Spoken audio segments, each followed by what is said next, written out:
Muy buenas noches, queridos suscriptores. El día de hoy he preparado un tema muy importante que les aseguro que les va a interesar. Les voy a hablar sobre el Titanic o el Olympic. Siempre ha existido la incógnita y se ha especulado que el Titanic no fue el barco que se hundió en el siglo pasado. Más de un siglo después, la teoría de conspiraciones se siguen considerando y cuentan con seguidores y detractores de esta historia. Hace unos días encontré un documental de 2012 con un título que decía ¿Por qué hundieron el Titanic?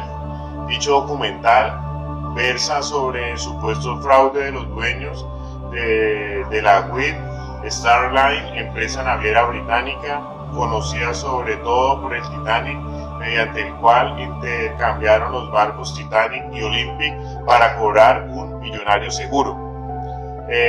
Aún hoy en la historia del Titanic fascina a historiadores, ingenieros e investigadores, profesionales y aficionados.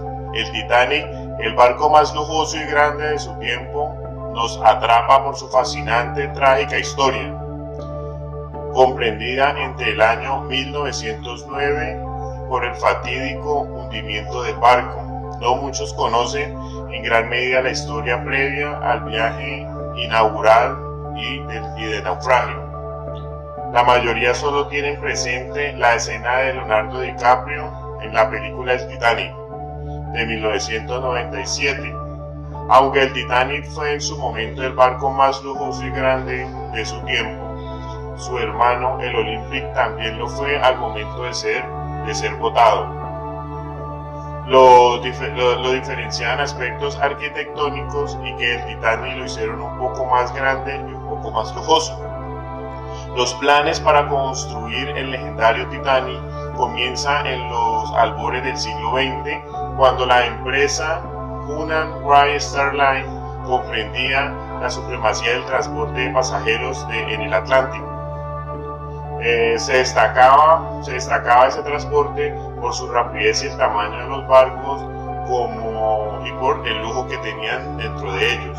Y otros de sus rápidos barcos obtenían la apariencia de una cinta azul, distintivo que identificaba al barco más rápido en cruzar el Atlántico. Habían otros países compitiendo como Alemania, Italia y Francia. Estos países y también, sin olvidar, también el país de Estados Unidos. Pero en 1905 Inglaterra tenía el dominio principalmente gracias a su barco Cunard.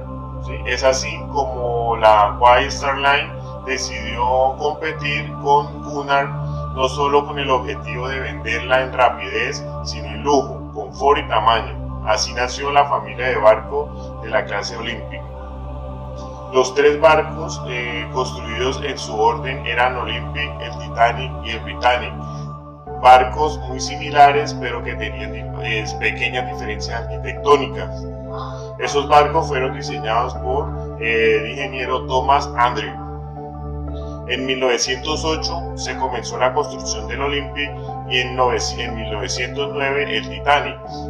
Los astilleros de Harland y Wolff tenían miles de trabajadores y empleados solo en la construcción de estos dos barcos, aunque historiadores e ingenieros aseguraban que hoy no se construyen barcos con la calidad y el arte de los barcos que se construían en dicha época. Cada remache era fabricado a mano y cada barco contaba con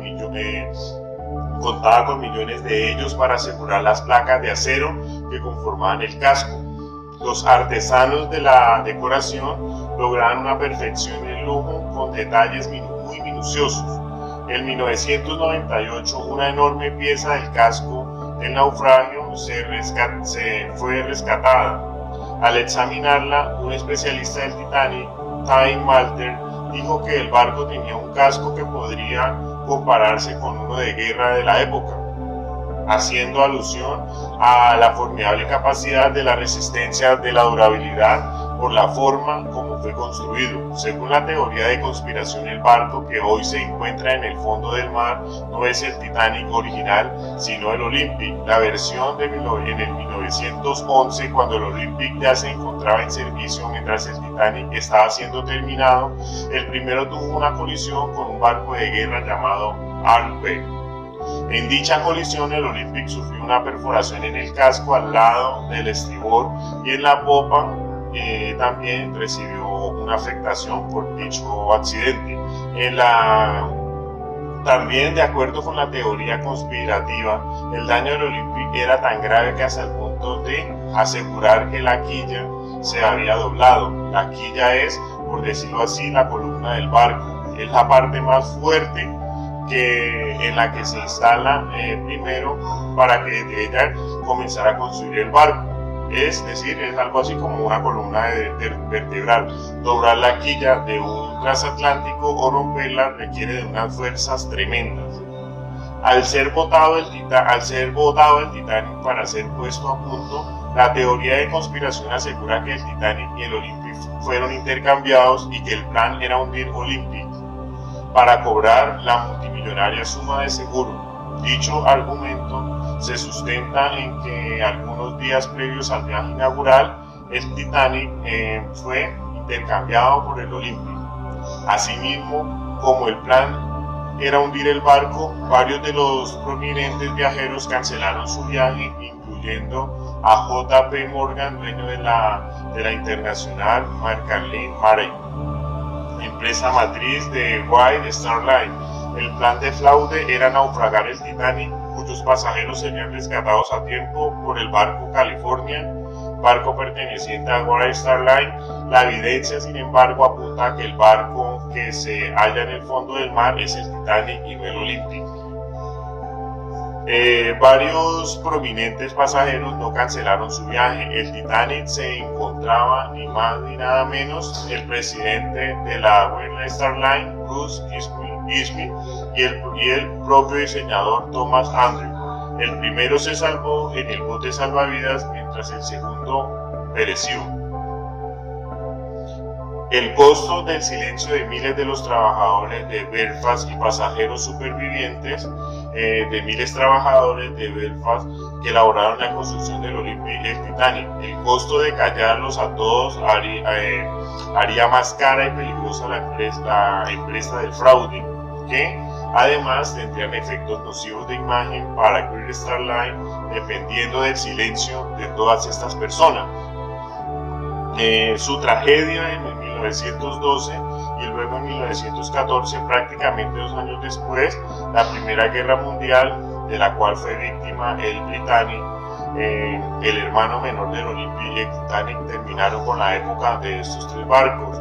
Entre mitos y realidad, la teoría de conspiración de la guerra, y sin menores bombos y platillos, el Olympic, el hermano mayor de la familia de los barcos tras Olympic, terminó su historia chatarrizado, habiendo cumplido su servicio y sin ser encontrado ningún indicio del cambio del barco. El Olympic sirvió dignamente durante 24 años entre 1911 y 1935, llevando pasajeros en época de paz y soldados en la guerra, garajeándose el nombre de Old Reliable, el viejo confiable.